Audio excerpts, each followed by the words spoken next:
Fox Sinipaga viva! Fox Sinipaga viva! Fox Sinipaga viva! État de droit, zéro corruption, le peuple d'abord, l'éboulement, Fatih Béton, Siona, Biki Rouge, Binéatre, Tchébougou Bébé, Agigigigigigigi. Yo qualité Fox Sinipaga viva! Fox Sinipaga viva! Aïdi Congo! Fox Sinipaga viva! État de droit, zéro corruption, le peuple d'abord, déboulement, Fatih Béton, Siona, Biki Rouge, Binéatre, Tchébougou Bébé, Agigigigigigi. Mon papa! Tokobangisa! Silence! Pour la Rolanda Mbela, monsieur le rapporteur, vous avez la parole. Déclaration politique de la force du progrès de l'IDPS Tshisekedi. Le comité des sages de la force du progrès qui conduit son coordonnateur, M. Guilhem Oupemba, a eu lieu le 23 janvier 2022. La séance de travail élargie à l'exécutif du mouvement sous la présidence de M. Kounima Rémi autour des questions suivantes. La tension au sein du parti et l'actualité politique du pays. C'est ainsi qu'il tient à informer l'opinion publique à ces termes. La lutte acharnée de la force du progrès sur les antivaleurs et les dérapages au sein du parti et dans l'ensemble de la République démocratique du Congo a toujours été la motivation pour laquelle a été créée. Sur ce, le désaveu de M. Jean-Marc Kabound Akaboun, au travers différents sons de cloche, entre autres, les fédérations de l'intérieur et de l'extérieur de l'IDPS, les mouvements et les associations de jeunes, les secrétaires nationaux de l'IDPS, les caucus de députés nationaux et provinciaux de l'IDPS, y compris ceux de l'Union sacrée de la nation, est un message qui traduit la volonté unanime de la base et du peuple. Aussi, les rétropédalages de M. Jean-Marc Kaboun à l'encontre de l'expression de la base démontrent son incapacité à définir sa propre personnalité à hauteur d'un homme d'État devant conduire les affaires du pays et jeter leur propre aux institutions de la République et aux partis. Par conséquent, dans son rôle traditionnel de l'œil du parti lui légué par le fait Dr Etienne Tshisekedi Wamulumba de mémoire, la force du progrès, nous exigeons le départ immédiat de M. Jean-Marc Kabound Akaboun. 2. Dénonçons ces machinations dont l'action trame l'intention de la manipulation de la base de l'IDPS et la population congolaise en général et lui fait porter la responsabilité de ce qui va en découler. 3. Rejette avec ultime énergie le verbiage de M. Emmanuel Diogo. La force du progrès demeure unie et indivisible et signale par ailleurs à l'opinion publique que celui-ci n'est aucunement l'interlocuteur de la jeunesse de l'IDPS. 4. Appel à la responsabilité des combattants à s'unir dans un conclave afin de définir la feuille de route du prochain congrès dont la force du progrès affirme sa participation. Et met en garde toute personne qui voudra faire de cette récupération politique. Enfin, elle réitère exclusivement son indéfectible soutien à sa seule autorité de référence, son Excellence, Messieurs Félix Tshisekedi Tshilombo, président de la République et chef de l'État. Que vivent les 3 ans d'alternance pacifique en RDC, que vivent les 3 ans d'alternance pacifique à l'IDPS, fait à Kinshasa le 24 janvier 2022. Signé président Kounima Rémi, ainsi que le coordonnateur du comité des sages et le secrétaire exécutif de la Force du Progrès. Je vous remercie.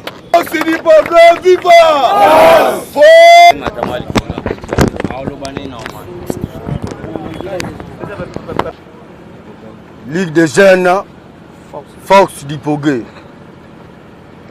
Biso nyonso tomoni makambo ezoleka na kati ya parti na biso. Yango tolobi lelo fini la récréation. Point ya liboso. To prendre acte ya démission ya monsieur Jean-Marc Kabound Wakaboun na Assemblée nationale comme premier vice-président. Point ya mibale.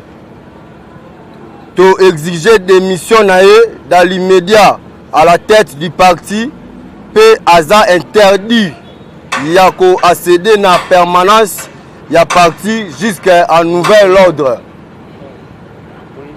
Point ya Misato. Vie incompétence notoire ya Emani Dioko, ancien président AI de la Ligue des jeunes. Biso la Force du Progrès to déclarer démission à l'immédiat. P Aza interdit d'accéder la permanence y a parti IDPS jusqu'à un nouvel ordre. La Force du Progrès en tant que première structure y a parti Tozui contrôle y a Ligue des jeunes jusqu'à un nouvel ordre.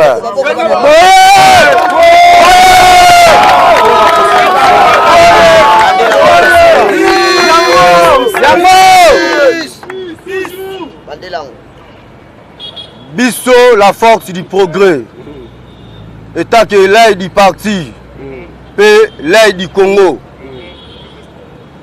Tozui contrôle y a Ligue des jeunes jusqu'à nouvel ordre.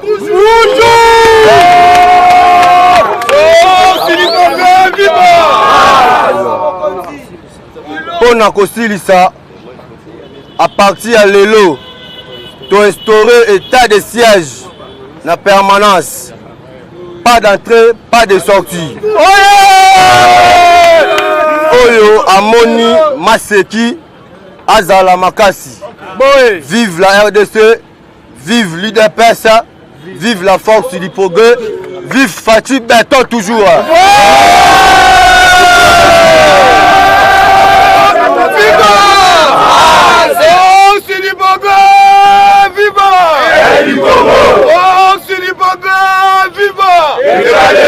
Zéro corruption, le peuple est d'abord, déroulement, Fatih Béton, Siona, Biki Rouge, Binéatre, c'est beaucoup de bébés,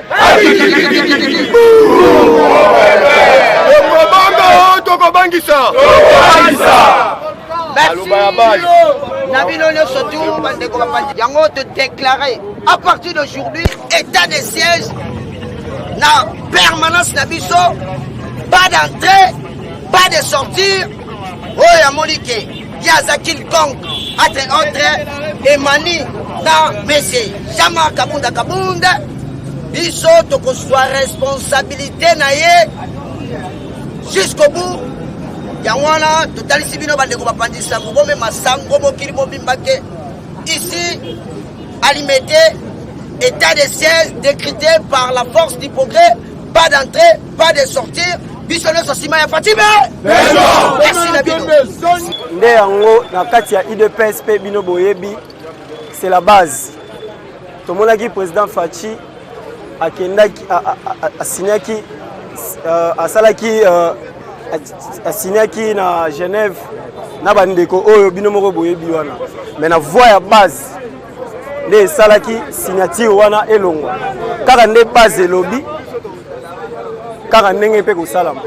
Donc voie ya base eza voie moko oyo eza na comment on appelle souveraineté.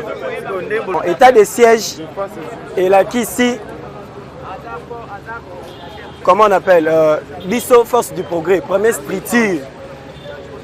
Il y a IDPS, Tozui contrôle, il y a parti jusqu'à nouvel ordre. Parce que nungu ezali ba mes attentes ezali ndenge kaka bino bapandisa ngo boyebi bozoka ozo comprendre lokola biso force du progrès tozali aide du parti pe aide du Congo pe aide d'Afrique na yango otondi mémoire Continuez.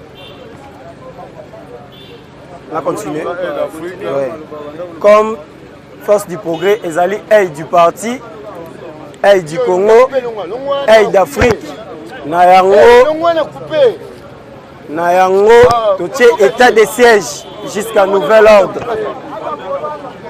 Jusqu'à nouvel ordre. Merci beaucoup. Maman na parole, na ndenge otuni na question mais olobi mabe, olobi IDPS force du progrès, le bac force du progrès nde bakolo IDPS. Pour être Etienne Tshisekedi asalaka IDPS, asalaka force du progrès, pour être ayebaki valeur ya force du progrès ezande aide du Congo, aide du parti. Yango misu na biso mingi to visaka mingi esika mabe ezali. Tant que to monaki mabe ekoti mingi na kati na parti, mais tant que tozana makila ya Etienne Tshisekedi o atika na kata banzoto na biso, ndeti biso force du progrès to moni ke non et oki osimba te, nde to koti si état de siège kuna.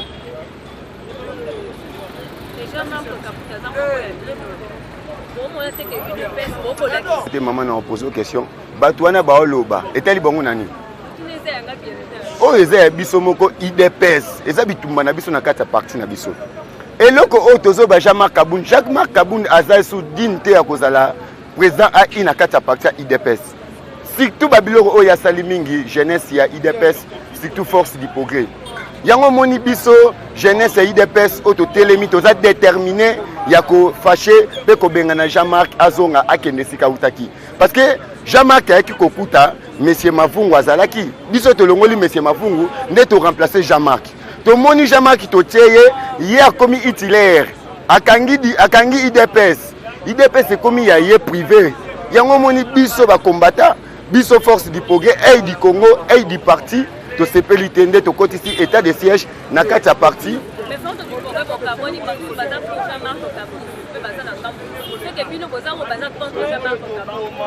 mutu ayebisi yo bongo akosi po ete force du progrès kabwanaka te vrai du progrès oyo aza na makila ya Etienne Tshisekedi akabwanaka te biso toya du progrès oyo toza bakombata bate biso tolandaka batu te biso du progrès toza mpona Etienne Tshisekedi yango tokengela limete tokengela Congo tokengela parti na minute pe tokengela Afrique ouais Fachi Beton il a commis président aza président ya Union africaine yeba ke tokengela rapé Afrique biso force du progrès to kabwanite toza na ba site na biso ezali ndeti site na biso ya Kingabwa toza na site ya DGC toza na site ya Barumbu eza ba site eza nde ba divergence o ezanga na kati ya libota te toza nango na mama na ngai.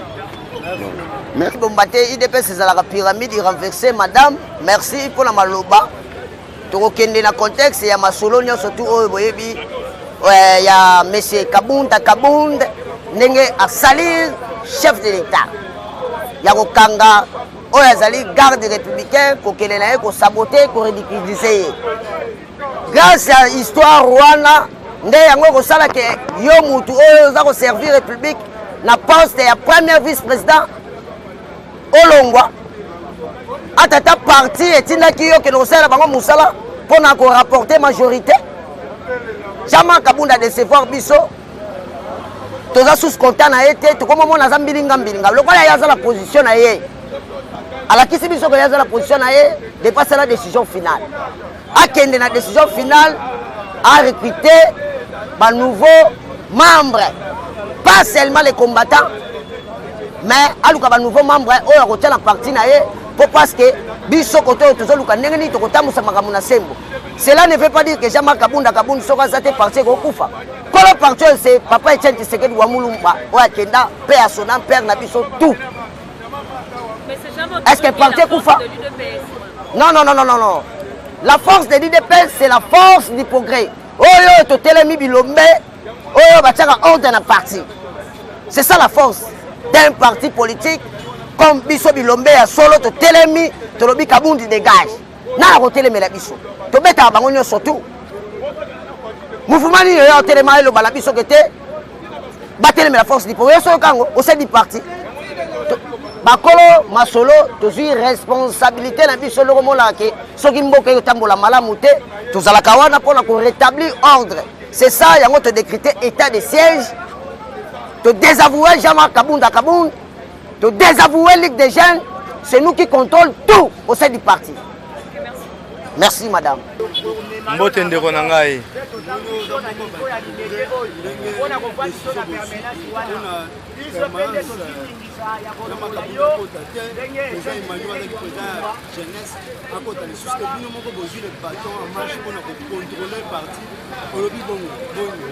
Bon, d'abord, je me présente d'abord. Nazali Dirkaba à Force du Progrès, directeur à cabinet adjoint à Force du Progrès à président Rémi. Na kombo ya Mike Azadi. Monsieur Kabound azan de Ronabiso combattant, mais ami baby seli carrière politique yé moko. Na ki gros do, na buzoba. Pona nini? Makambo oyo azosala ezo engagé kaka yé moko. Yango na buzoba wana biso pe Force du Progrès en tant que aide du parti. En tant que structure, oh, ils ont les bossos, oh, ils la Ligue des Jeunes. Avant Ligue des Jeunes, et ça, la Force du Progrès, ça l'a déjà. Ils ont des décisions à désavouer. Il y a Kolungolaye na parti en tant que président AI.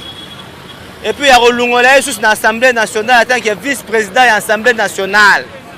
Mais c'est Kabound Azali sous son droit, il y a engagé ni Assemblée nationale, ni IDPS. Biso nde bakolo IDPS. Mais c'est Kabound atikali combattant simple, net combattant nyonso. Ce qui a boy kotika la combattant simple, c'est-à-dire a rekene na décision finale na ye, mais a regretter les biso ba combattant IDPS te. A luka batu na ye mususu ya décision finale. Yango pe lisusu nazo senga lisusu na ndeko na biso Mani Dioko. Yepe to sengi Alimedia Alungwa en tant que président de la Ligue des Jeunes AI. Alimedia toujours c'est démission dans 24 heures té kaka sikoyo aotala ngai bien. Mais c'est mani tika Ligue des Jeunes. Ligue des Jeunes ça na contrôle na biso Force du Progrès. Pour biso ne ba kolo Ligue des Jeunes. Ba banda Ligue des Jeunes c'est nous la Force du Progrès. Et on a aussi un ndeko mani. Il peut te désavouer la Force, te désavouer la Ligue des Jeunes. A commis combattant simple. Tu bengani été. Tu commission de combattant simple. Tu as engagé les sous IDPS. Te. Bangona Monsieur Kabound. Yango biso to tient état de siège na parti eux tient tiseke da tikela biso. Ko papa tient na tikela biso Maison Blanche on eza ya biso ba combattant. Eza ya mutute. Ce qui peut Kabound azate. To banda pena Kabound te yepene mutako banda IDPS te pe mutako suki sa yango te IDPS eza ya ba combattant yango to sengi na Monsieur Kabound na Monsieur Mani bipa nyonso bazali baye ba kepona bango abu Pia. Mon nom c'est Tipanga Fwamba Teti à Force du Progrès. Na ye na deux messages biso ne toza ba kisekediste biso ne to voyagana kiseked na 2011 na propagande. Biso za ba figurant les victimes de IDPS et les victimes de Force du Progrès. Tozika na permanence assez, toziki na permanence à likolo. Toza non récompensé pour na Monsieur Jean-Marc Kabundi. Oza bande kona na village oya awa o engagé bango. Oya na chassa viva. Biso batokena kotika on hôtel na Kamoul interne na 11e Mérilaire oyaka. Talanga bien, Teti. Bon, naye koyebisa yo o démissionner ndenge olungwe kuna ndenge pe na IDPS to bengani yo corrompre ka batu ndo corrompre batu ya batsangu ya banini ya basite obimisa mbongo ozu na IDPS oyaka na chassa FIFA oyaka na chemise ba lin lelo koma otambola na mituka biso bato bundela kopo yo to bénéfice ngote sangisa bandeko na biso baluba poeza ya namo yozo samba pona un individu moboye Jean-Marc Kabundi oya liembongo na ngai ya parti ya IDPS tala jeunesse ya Force du Progrès tala jeunesse ya Congo tala jeunesse ya Ligue des Jeunes to se retrouver te likolo ya Jean-Marc Kabundi ozana bandeko na yo o motia bango engagé bango lelo so bangi babimisa ba mandataire babimisa ba ministre yo il faut tinda bango bapesa un pourcentage okomisa parti politique yo entreprise na yo hein ozui oye na ba papier na ba semon na ba biloko te otongi villa na mbongo IDPS l'air ozo démissionner na kati ya IDPS o démissionner na Assemblée nationale biso ba combattant auto souffrant na licho to yo récupérer ba bien privé na biso eza na Kingabwa oyo tonga ngo na compte na biso ba combattant na sala raté na bunda licho yo le chapeau koyaka yo le chapeau koyaka yo na mausolée ya Etienne Tshisekedi osalaka buzoba ndenge ozwaka ngo olataka ngo wana ezalaka déjà première bilakeli mabe toyebisaki yo oshite omona kwei okwei yo moko na kati ya mai bato ya moto nyonso oyo bokoya toboma bino biso toya mpo na démocratie nga na bunda mpo na nation congolaise kabuni yo bundi mpo na nation congolaise yo bundi mpo na intérêt privé okomisi pouvoir oyo ya yo ya boaluba seke yo komofingisa territoire na biso okomofingisa chef de l'état jusqu'à nouvel ordre na ndenge moko ya bien tolongoli yo na IDPS otikala na combattant simple nde biso oza ba combattant simple biso nde toza ba victime obunda bitumba ya mbujima ya de avenir nga na bundi bitumba awa na kangami ya capital pe gara de la nation kondo Tshisekedi ayebisinga Kabila bimisa batu na nga na prison centrale ya Makala biso nde batu oyo toza ba victime Kanyama yebi biso Oleko yebi biso bakisempi bayebi nde biso Kabila yebi nga okapa Thomas Lubanga yebi nga yebi yo te olia mbongo Kabila au matin na cheval blanc lelo eza tour na o dernier soki tozwi yo état de droit oyo zwaki o Tshisekedi alakisaki yo otobola bapina batu seke biso totie lisu likola lisu toza na ona lisu financer mbongo oyo zo ya biso o financer biso financer yango batu okokweya koshite omondo ozindi na libulu ozindi Jean-Marc Kabuni ozindi Tshisekedi ozindi loka nde mafungu azinda nde mobaki azinda oyo atelemela IDPS maloba Tshisekedi okozinda bati bala bazinda yo pe lelo ozindi Preza ya ai okuei nga za Tshisekedi c'est du sang ya makila na ya po na mbongo te na ya nde po na nation congolaise c'est tout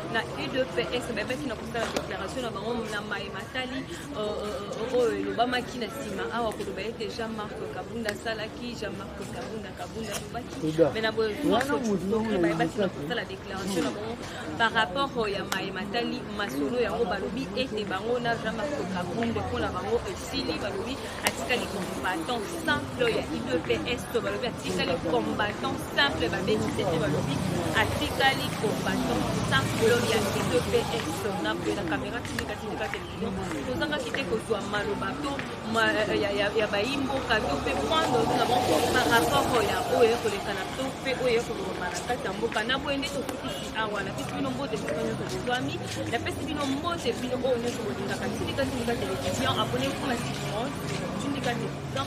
Derrière la caméra, je vois Siyum Bouli, la piste à poste, on a ravi balai, Junior Bouli, la peste au mot de Zali, on est acculé, on a fait abonnez-vous massivement sur Tindika Télévision, c'est votre humble servante Fatou Tchamana, je vous dis merci, au revoir.